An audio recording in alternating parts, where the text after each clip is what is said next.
सोलापूरच्या राजकारणातील दोन नेत्यांचा एक फोटो सध्या व्हायरल होत आहे। हा फोटो आहे भाजपचे जिल्हाध्यक्ष व आमदार सचिन कल्याण शेट्टी आणि लोकनेते शुगरचे चेअरमन बाळराजे पाटील यांच्या भेटीचा।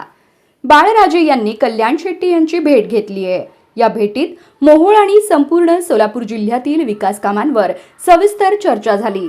पण खरी गुपित चर्चा महायुतीच्या आगामी जिल्हा परिषद, पंचायत समिती व नगर परिषद निवडणुकांभोवती फिरली असं राजकीय तज्ज्ञांचं मत आहे। बाळराजे पाटील यांनी कल्याण शेट्टी यांच्याकडून मौलिक मार्गदर्शन घेतल्याचं सांगितलं जातंय। मागील काही वर्षांपासून दोन्ही कुटुंबांमधील घनिष्ठ संबंध टिकून आहेत। याआधी लोकसभा निवडणूक प्रचारादरम्यान कल्याण शेट्टी यांनी माजी आमदार राजन पाटील यांच्या घरी भेट दिली होती।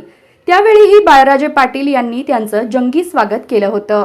आता बाळराजे कल्याण शेट्टी यांच्या पाहुणचाराला अक्कलकोटला पोहोचले होते। बाळराजे पाटील यांनी कल्याण शेट्टी यांच्या प्रशासन कौशल्याचं भरभरून कौतुक केलं। बाळराजे पाटील हे कल्याण शेट्टी यांच्या हातखंड्याच्या प्रेमात पडले आहेत असं राजकीय वर्तुळात गमतीनं बोललं जातंय। तुम्हाला याबाबत काय वाटतं आम्हाला कमेंटच्या माध्यमातून नक्की कळवा।